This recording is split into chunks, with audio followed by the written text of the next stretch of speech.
Good morning, guys. My name is Ruben, and here we are today at Yas Acres. I'm going to be teaching you guys how to play golf. So first of all, you guys are going to be dressed well. You always want to make sure to wear nice pants. Here you can wear shorts because it's really hot, and proper shoes. So you want to grab your golf bag, your clubs, and some balls just for on the course. And yeah, so let's get started.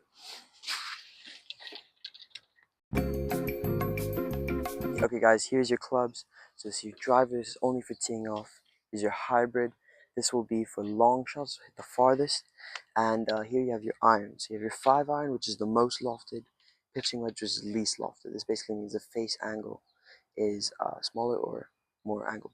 So here, all your clubs, all different. They go from pitching wedge, 9-iron, 8-iron, 7-iron, 6-iron, 5-iron. These are all for like mid-range shots. And then here you have your wedge, which will be for close range shots, depending on kind of wedge you have. I have a 56 degree, and here's my putter. This is only for on the greens. I would not recommend hitting it unless it's sort of close to the green. Okay, let's get started into the swing. Okay, for the warm-up, grab your longest club. For me, this is a 5-iron. Okay, so basically what you want to do is you want to take your 5-iron. Just going to go like this. You should feel a stretch here in the back of your shoulder and in the back of your back, the blades. I'm going to do this on both sides. Okay, you can do that a few times. Then you want to take it over, back like this. And you're just going to want to twist and rotate. This will open up your hips as well. And you should feel a stretch here in your biceps and in your back as well. Now finally, you just want to do a few lunges. This will just open up your this muscle. And if you want to, you can do a few of these to open up your calves and your hip flexors. All right, let's get started. Okay guys, now you're going to want to grab your 5-iron and your pitching wedge. So these two clubs, so you're going to be hitting with your pitching wedge, and your 5-iron is going to be for target alignment. So you want to line up your 5-iron towards the target. Mine's a flag out in the distance. And then you're going to want to set up your feet to the target. Then you're going to want to bend your legs just a bit, so you're standing on the edge of a bar, so we're leaning on the edge of a wall. And now I'm going to quickly explain the grip.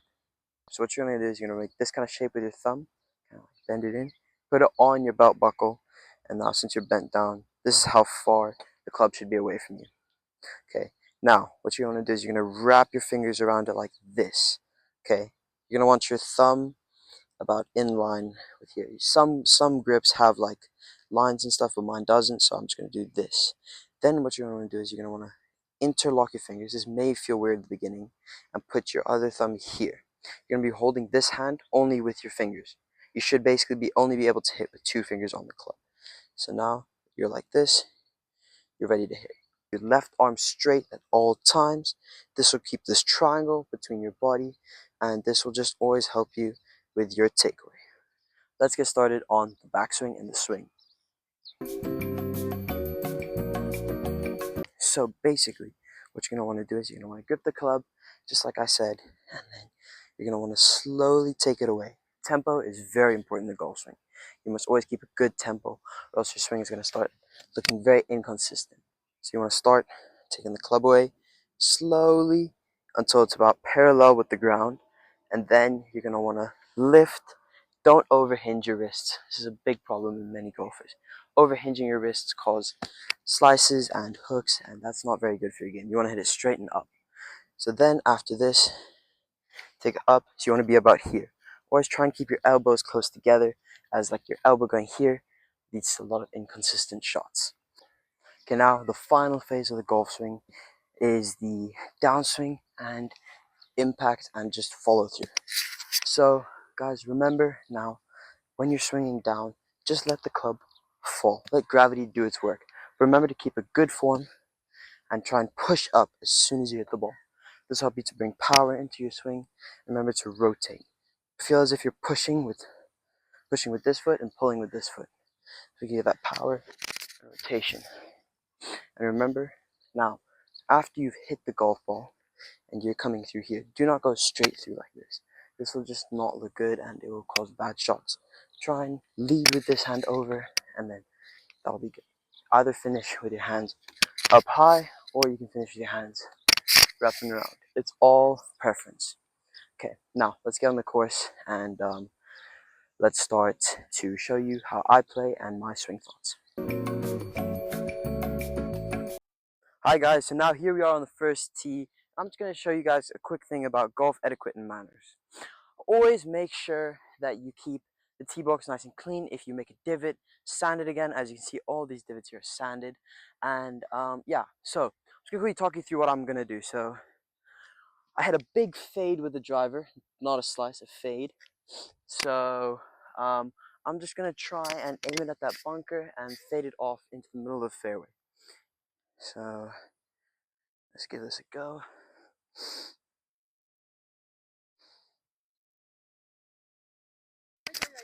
Oh, no. Another thing, guys, never talk before someone's about to swing. That's a big rule in golf, and a lot of golfers take it very seriously. So, yeah, and remember, always stay positive.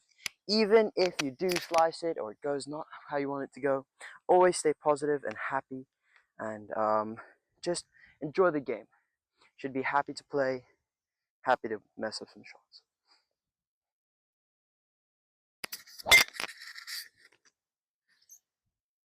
Now, as you can see, I just sliced that ball maybe into the water, but it's okay because I'm happy to be here and I'm going to enjoy my round.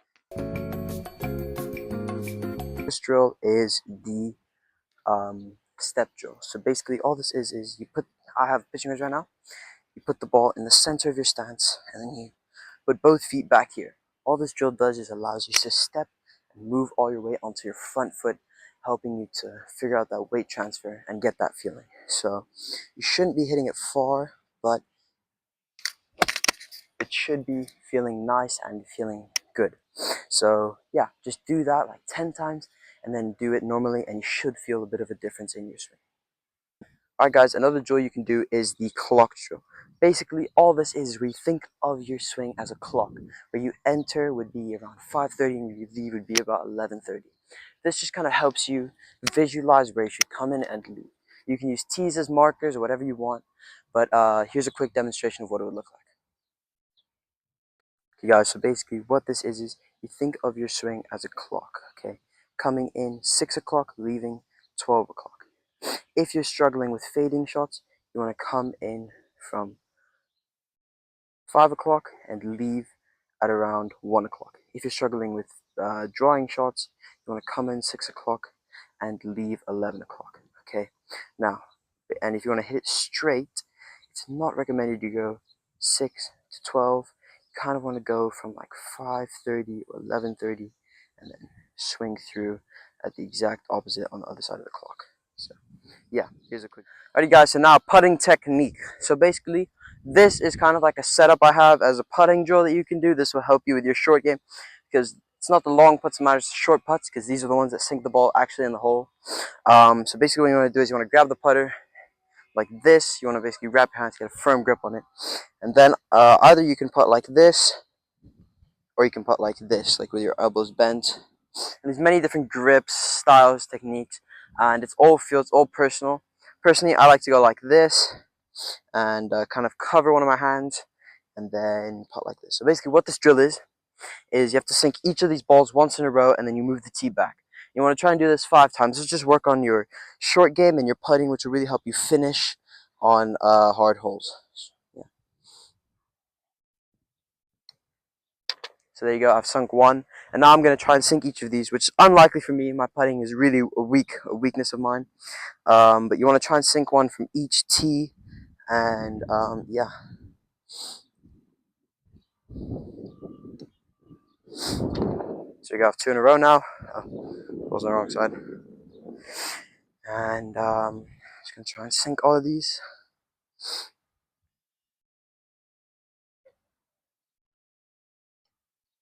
Oh, okay. There you go. You see, I've missed one, so now I have to go again. You restart until you get all 5 of them in.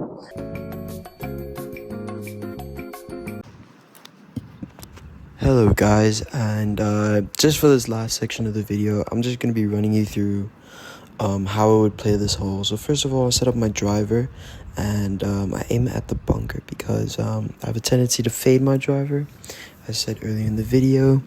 And as I'm thinking, I'm just trying to hit a normal drive, and I'm just thinking swing soft. And yeah, I hit the drive, and let's go see where it ended up.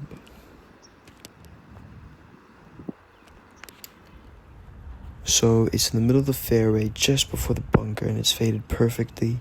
Here I pull out a 6-iron because I know that I have the tendency to hit my hybrids to the right, which will not be helpful on this hole, as to the right is just sand. And I hit the 6-iron, and my only goal is to get it over the water and have a good look to get onto the green in the next shot.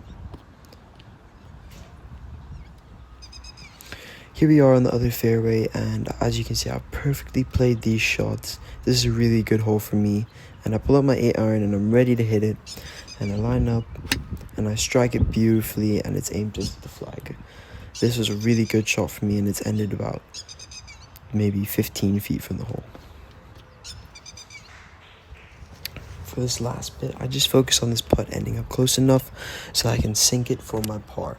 This is very important for me, as my only goal really here is just to sink this putt for par, as birdies aren't that important. It's more or less just maintaining the lower score and playing safe. That's one of my main specialities, playing safe. So yeah, as I line up this putt, all I'm thinking is hit it close, and that's exactly what I do. I hit it to 4 feet and perfectly tap it in for a par. This is a really good example of a good hole for me.